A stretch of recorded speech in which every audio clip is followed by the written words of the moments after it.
नमस्कार दोस्तों, motivational banker में आपका स्वागत है। दोस्तों, हमें आपके लिए जीआईबी, सीआईबी और प्री प्रमोशन का वन स्टॉप सॉल्यूशन। फ्रेंड्स, ये हमारा आरबीआई के सर्कुलर पे बेस्ड वीडियो है। सितंबर 2022 में आरबीआई के जितने भी सर्कुलर इशू किए हैं उन पे बेस्ड एमसीक्यू इस वीडियो में हमने कवर किए। ये पहला पार्ट है इस वीडियो का। ओके, तो चलिए शुरुआत करते हैं। पहला क्वेश्चन लेते हैं। Reserve Bank of India had constituted a working group on digital lending, including lending through online platform and mobile app, on January 13, 2021, under the chairmanship of named so and so Executive Director of RBI। देखिए, ये question क्यों लिया गया है? अभी digital lending पे RBI ने कुछ गाइडलाइंस इशू की हैं। ये जो वर्किंग ग्रुप बनाया था, working group on digital lending, इन्होंने कुछ रिकमेंडेशन दिए और उस पर कुछ नई गाइडलाइंस डिजिटल लेंडिंग को लेकर आई हैं, इसलिए क्वेश्चन पूछा गया है। तो देखिए, क्वेश्चन में क्या दिया है। जनवरी 2021 में एक वर्किंग ग्रुप बनाया था, working group on digital lending, जिसमें lending through online platform, mobile app के थ्रू जो लेंडिंग करते हैं उस सब पे गाइडलाइन इशू करने के लिए बनाया था। तो इसकी चेयरमैनशिप किसने की थी? और ये चेयरमैन थे आरबीआई के ex executive director. Chairman of this group was executive director of Reserve Bank of India Jayant Kumar Das, Radhashyam Rathore, T Ravishankar और बीपी कानूनगो। ये चार में से कौन थे इसके जो हेड थे वर्किंग ग्रुप के? ये चेयरमैन थे इसके जयंत कुमार दास। ओके, क्लियर है? तो जयंत कुमार दास को working group on digital lending, जो रिजर्व बैंक ने एक वर्किंग ग्रुप बनाया था, उसका हेड बनाया गया था। ठीक है, चेयरमैन बनाया गया था उस ग्रुप का। ये अपना पहला क्वेश्चन है। दूसरा क्वेश्चन ले रहे हैं। अब कुछ क्वेश्चन आपके डिजिटल लेंडिंग पे आएंगे। यहां देख रहे हैं ना आप, digital lending as per the new guideline issued by digital lending issued on digital lending by Reserve Bank of India, lending institutions shall put in place adequate system and processes to ensure that existing digital loans already extended by them are also in compliance with the new guidelines on or before। देखिए, 30 नवंबर 2022 तक, ये जो date देख रहे हैं 30 नवंबर 2022 तक बैंकों को ये इंश्योर करना है, इस नई जो गाइडलाइन आई है डिजिटल लेंडिंग पे, उसके हिसाब से कि जो पुराने लोन दे रखे हैं उन्होंने, एग्जिस्टिंग लोन जो दे रखे हैं, एग्जिस्टिंग लोन्स जितने भी दे रखे हैं, वो भी नई गाइडलाइन जो आई हैं उनके एज पर न्यू गाइडलाइंस हैं, यानी वो कंप्लायंस करते हैं उन गाइडलाइंस को। ये बैंकों को कब तक करना है, कंफर्म करना है? ये 30 नवंबर 2022 तक डिजिटल लेंडिंग पे जो नई गाइडलाइन आई हैं उनमें बैंकों को ये कंफर्म करना है कि जो एग्जिस्टिंग लोन दे दिए, ये गाइडलाइन तो अभी आई है, उससे पहले जो लोन दे दिए वो भी in compliance with the new guidelines हैं। ये 30 नवंबर 2022 से पहले पहले बैंकों को, लेंडिंग इंस्टीट्यूशंस को कंफर्म करना है, रिजर्व बैंक ऑफ इंडिया को। ओके, अगला क्वेश्चन ले रहे हैं। अब देखिए, इसमें एक टर्म यूज हो रही है KFS। ये पूछा जा सकता है आपको, की फैक्ट स्टेटमेंट कहते हैं इसको।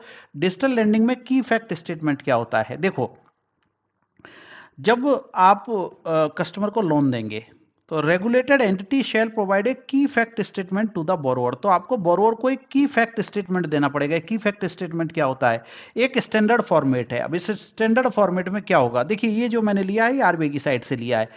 आप कस्टमर को एक स्टैंडर्ड फॉर्मेट देंगे। वो स्टैंडर्ड फॉर्मेट में क्या होगा? आप रेट ऑफ इंटरेस्ट उससे क्या चार्ज करेंगे? Containing the detail of APR, annual percentage rate जो है वो कितना लेंगे उससे। रिकवरी मैकेनिज्म आपका क्या होगा? माना उसको कोई ग्रेवियंस है तो उसका रेड्रेसल ऑफिसर कौन होगा? ठीक है, इससे भी रिलेटेड कोई शिकायत है उसको तो कहाँ शिकायत करनी है। अगर उसको एग्जिट होना है तो उसका कूल ऑफ पीरियड क्या होगा, कितने दिन में वो एग्जिट कर सकता है, माना उसको टर्म्स कंडीशन पसंद नहीं आ रही है आपकी। और देखिए, एक चीज और है, any fee charges which are not mentioned in key financial statement can not be charge by the regulated entity, यानी bank, to the borrower at any stage during the term of the loan. माना आपने 3 साल का loan दिया तो आपने एक बार जो ले लिया उससे ले लिया, उसके बाद में कोई भी चार्जेज, कोई भी फीस आप उसमें नहीं लगा सकते। ये जो आप इसको स्टैंडर्ड फॉर्मेट देंगे उसमें ये सारा लिखा होगा, क्या रेट ऑफ इंटरेस्ट चार्ज करेंगे, क्या रिकवरी मैकेनिज्म है, कोई कंप्लेंट है तो कहाँ शिकायत करेंगे, कूल ऑफ पीरियड क्या है, ये सारा इसमें दिया होगा। तो ये जो टर्म है KFS, इसको याद कर लें, इसका फुल फॉर्म है की financial statement. Okay, question number 4 ले रहा हूं। If any complaint lodged by the borrower, against lender, देखिए यहाँ डिजिटल लेंडिंग की बात हो रही है अभी तक, अगेंस्ट लेंडर और एलएसपी। एलएसपी क्या है? Lending service provider engaged by the lender. Lender lender तो कौन हो गया? बैंक, या बैंक ने कोई सर्विस प्रोवाइडर अपॉइंट कर दिया, तो उसके अगेंस्ट में माना कोई कंप्लेंट है। If it is not resolve by the lender with in the stipulated period, currently ये कितना है ये पूछा है, he or she can lodge a complaint over the complaint management system CMS portal under RBI integrated आपको पता है ना आरबीआई की इंटीग्रेटेड ओम्बड्समैन स्कीम शुरू हो गई है, इसमें सीएमएस पोर्टल है, कंप्लेंट मैनेजमेंट सिस्टम। तो कस्टमर की कंप्लेंट अगर इतने दिन में रिजॉल्व नहीं होती है बैंक से, लेंडर से, तो वो आरबीआई के ओम्बड्समैन को कंप्लेंट कर सकता है। ये टाइम पूछा है कि कितने दिन में ये कंप्लेंट रिजॉल्व करनी है बैंक को, अदरवाइज वो आरबीआई के इंटीग्रेटेड ओम्बड्समैन को कंप्लेंट करेगा। तो ये 7 डेज, 15 डेज, 30 डेज और 60 डेज। 30 डेज करंटली ये 30 दिन का टाइम है, बाद में कम ज्यादा हो सकता है, और भी कम कर दे हो सकता है रिजर्व बैंक ऑफ इंडिया इसको। ओके, नेक्स्ट क्वेश्चन ले रहे हैं, question number 5। As per the recent RBI guideline on digital lending, ये भी डिजिटल लेंडिंग पे ही है। A borrower shall be given an explicit option to exit, देखो इसको कूल ऑफ पीरियड कहते हैं, कूलिंग ऑफ या लॉकअप पीरियड कहते हैं। माना वो एग्जिट होना चाहता है, जो डिजिटल लोन उसने अप्लाई किया, आपने अप्रूव कर दिया बैंक ने, ठीक है, उसको टर्म्स कंडीशन पसंद नहीं आई, तो कितने दिन में उससे एग्जिट कर सकता है। explicit option to exit digital loan by paying the principal and the appropriate APR। APR क्या हो गया? Annual percentage rate, without any penalty, यानी उसको कोई पेनल्टी नहीं लगेगी। माना उसने 3 दिन के अंदर वो पैसा आपको वापस लौटा दिया, तो उससे आप एनुअल परसेंटेज रेट लेंगे जो प्रोपोर्शनेट होगा, और प्रिंसिपल अमाउंट लेंगे, ठीक है। ड्यूरिंग द कूलिंग ऑफ और lockup period which shall not be less than this for loan having tenure of 7 days और मोर, 7 दिन, मोर देन 7 डेज और इक्वल टू 7 डेज, 7 दिन या उससे ज्यादा का लोन है तो कितने दिन का कूल ऑफ पीरियड है, और लेस देन 7 डेज का अगर लोन है तो कितने दिन का कूल ऑफ पीरियड है, ये क्वेश्चन आपको पूछा है। यानी कि माना आपने 1 साल का लोन दिया उसको, तो 7 डेज और मोर हो गया ये, तो इसमें कूल ऑफ पीरियड उसको कितना रहेगा, कितने दिन के अंदर वो एग्जिट मार सकता है उससे।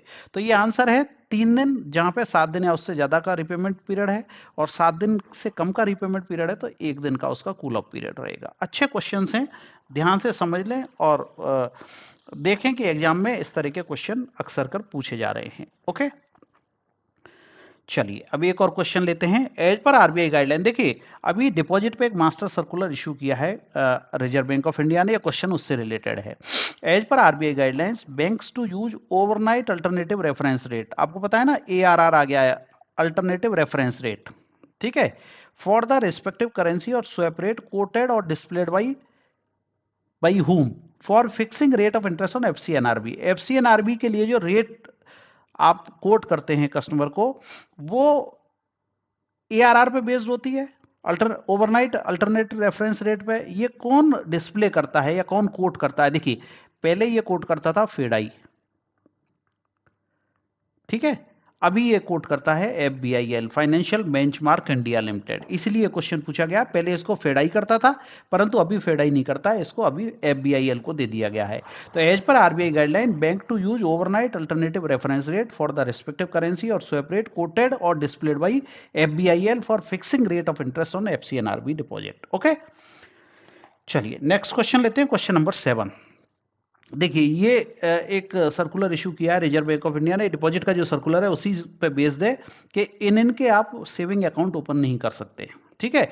As per master direction of RBI on interest rate on deposit schedule commercial bank can not open saving account of in the name of, ये नाम दिए हैं देखो, government department, body depending upon budgetary allocation for performance of their function, municipal corporation, municipal committee, panchayat samiti, state housing board, water and sewerage board, drainage board, state tax publishing corporation, society, metropolitan development authority, state और district level housing cooperative society, इन सबके आप current account ही open करना है आपको, saving account आप open नहीं कर सकते। ये आरबीआई ने क्लियर कट गाइडलाइन दे दी है। पहले क्या होता था, म्युनिसिपल कॉर्पोरेशंस के, पंचायत के, इनके हम सेविंग अकाउंट ओपन कर देते थे, परंतु अभी इसको पूरी तरह से रोक दिया है, इनके सेविंग अकाउंट आप ओपन नहीं कर सकते। जो जो डिपार्टमेंट यहाँ पे दिए हैं, तो आंसर आ जाएगा आपका ऑल ऑफ दी अबव। ठीक है। Government department, body depending on budgetary allocation, municipal corporation, municipal committee, panchayat समिति। देखो पंचायत समिति का भी सेविंग अकाउंट नहीं खोल सकते। State housing board, water sewerage board, drainage board, state tax publishing corporation, society, metropolitan development जैसे हुडा है, ठीक है ना, state and district level housing cooperative, इन सब के आप सेविंग अकाउंट ओपन नहीं कर सकते। आरबीआई ने क्लियर कट गाइडलाइन दे दी है। ओके, चलिए क्वेश्चन नंबर 8 ले रहे हैं, बहुत ही बढ़िया क्वेश्चन है। As per RBI regulations on Basel 3 norms, banks are permitted to apply this percent of risk weight in respect of claim on CGTMSE, credit guarantee fund trust for micro and small enterprises, credit risk guarantee fund trust for low income housing, ये इसका short form दिया है, and individual scheme under NCGTC, National Credit Guarantee Trust Company Limited. देखिए इन पे risk wait कितना होगा। ये जो क्लेम करते हैं हम एज ए बैंकर लोन देते हैं, वो सीजीटीएमएसई में कवर है, ठीक है ना। अब ये जब सीजीटीएमएसई में कवर है, मैंने क्लेम किया 50 लाख रुपए का, तो ये जो क्लेम किया है इन respect of claim on credit guarantee, इस पे रिस्क वेट क्या होगा।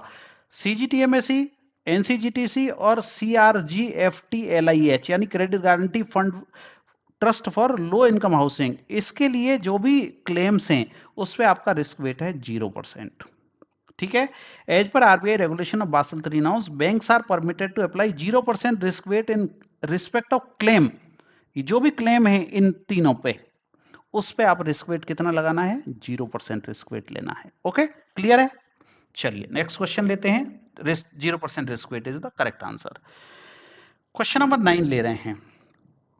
As per recent announcement by RBI, any future scheme launched by CGTMSE or NCGTC in order to eligible for 0% 0% risk wait. देखो सीजीटीएमएससी और एनसीजीटीसी और जो लो इनकम ग्रुप के लिए हाउसिंग है उस पर 0% क्लेम की अभी हमने बात की।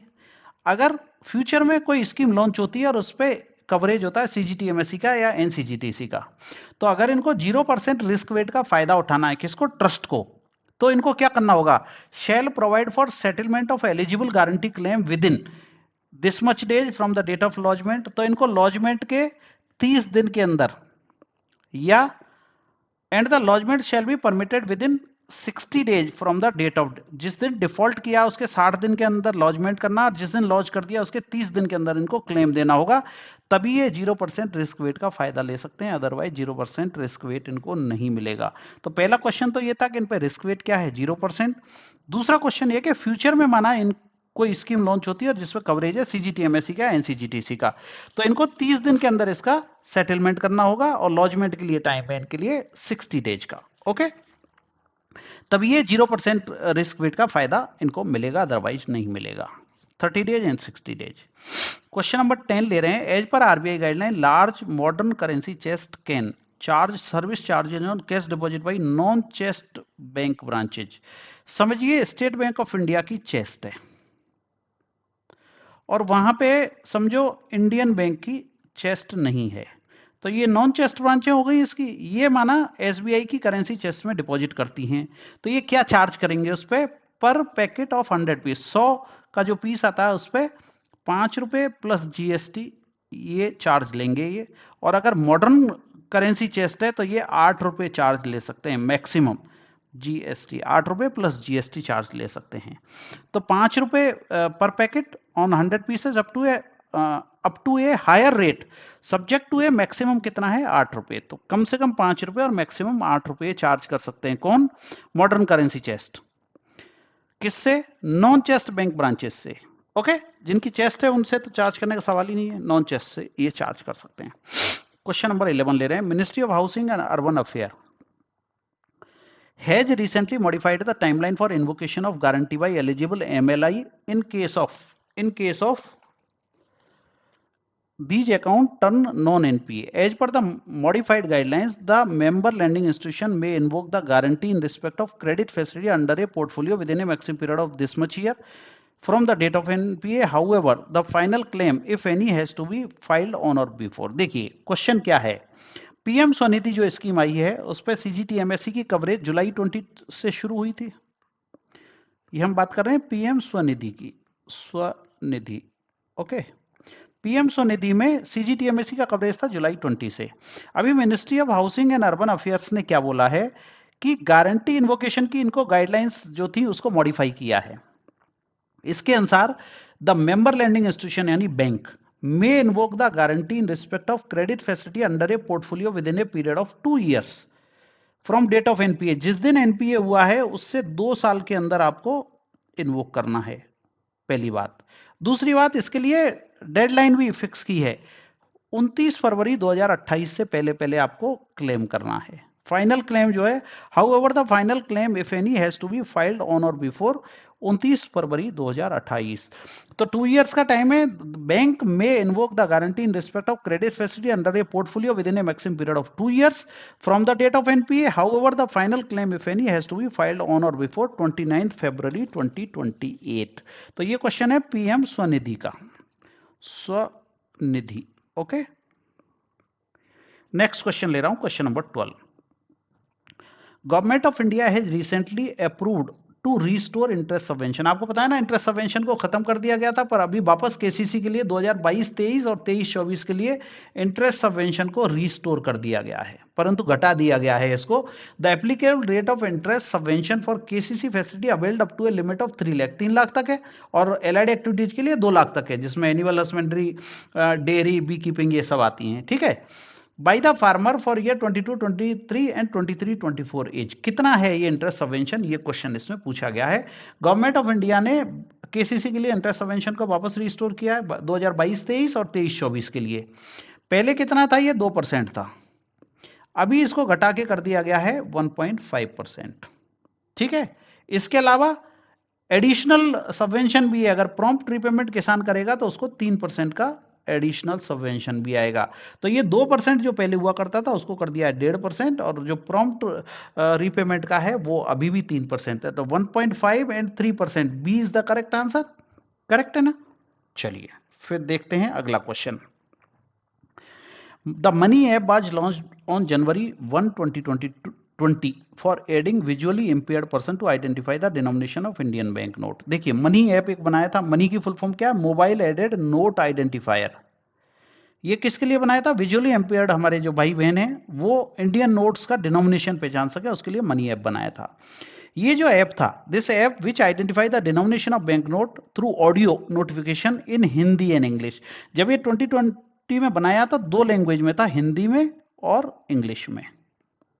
अभी इसको एक्सटेंड किया गया है 11 और लैंग्वेजेज में। तो टोटल लैंग्वेज कितनी हो गई ये पूछा है। Can now identify denomination in 13 language. 2 तो पहले से हैं और 11 और हो गई। 11 कौन सी हैं देखो, असमीज, बंगाली, गुजराती, कन्नड़ा, मलयालम, मराठी, ओडिया, पंजाबी, तमिल, तेलुगु और उर्दू। ये 11 लैंग्वेज और ऐड की गई हैं, तो टोटल जो लैंग्वेज हो गई हैं वो हो गई हैं 13। ठीक है, तो आंसर क्या आ गया आपका, 13 लैंग्वेजेज। अब नेक्स्ट क्वेश्चन ले रहे हैं, क्वेश्चन नंबर 14 क्या कहता है, which is the highest located district in India. India का सबसे ऊंचाई पर लोकेटेड वो कौन सा डिस्ट्रिक्ट है that has achieved 100% digitalisation of banking operations. Udhagamandalam यानी ऊटी, लेह, लद्दाख और सोनमर्ग। करेक्ट आंसर है इसका लेह। हाईएस्ट लोकेटेड डिस्ट्रिक्ट में लेह ऐसी जगह है जिसमें 100% डिजिटलाइजेशन हो गया बैंकिंग ऑपरेशंस का। बहुत अच्छी बात है, बहुत खुशी की बात है। ठीक है, तो करेक्ट आंसर आ गया लेह। और इसका लास्ट क्वेश्चन मैं ले रहा हूं, the limit for ways and means advances for second half of the financial year 22-23 October से मार्च के लिए has been recently fixed by RBI. देखो पहले तो समझो वेज एंड मीन्स एडवांसेस क्या होता है। सेंट्रल गवर्नमेंट को और स्टेट गवर्नमेंट को आरबीआई टेम्पररी ओवरड्राफ्ट देती है, टेम्पररी ओडी फैसिलिटी देती है। ठीक है, आप वन टाइम भी उठा सकते हैं और इसको ओडी की फॉर्म में भी ले सकते हैं। इसको हम कहते हैं वेज एंड मीन्स एडवांसेस। तो सेकंड हाफ अब शुरू हो रहा है अक्टूबर से लेकर मार्च 23 तक। इसके लिए आरबीआई ने लिमिट की है 50,000 करोड़ की, 50,000 करोड़ रुपए की। ठीक है, अब देखिए इसमें एक खास बात यह है, इस पर रेट ऑफ इंटरेस्ट क्या होता है। इस पर रेट ऑफ इंटरेस्ट होता है रेपो रेट, परंतु अगर आप ओवरड्राफ्ट की फॉर्म में इसको लेंगे तो ये रेट हो जाएगा आपका रेपो प्लस 2%। ठीक है, तो वेज एंड मीन्स एडवांसेस क्या होता है, temporary overdraft facility given by RBI to central and state government for second half year, it is fixed at 50,000 crore. Rate of interest repo rate है. If you avail the facility, you means central government और state want to avail the facility as in the form of overdraft, then the rate of interest will be repo rate plus 2%. Okay, तो correct answer is 50,000. मैं उम्मीद करता हूं कि इस video के questions आपको ठीक से समझ में आ गए होंगे और आपके एग्जाम के पॉइंट ऑफ व्यू से ये क्वेश्चंस काफी इंपॉर्टेंट हैं. Thank you very much friends for watching this video. मैं उम्मीद करता हूं कि इस वीडियो का कंटेंट आपको क्लियर हो गया होगा. Thank you very much.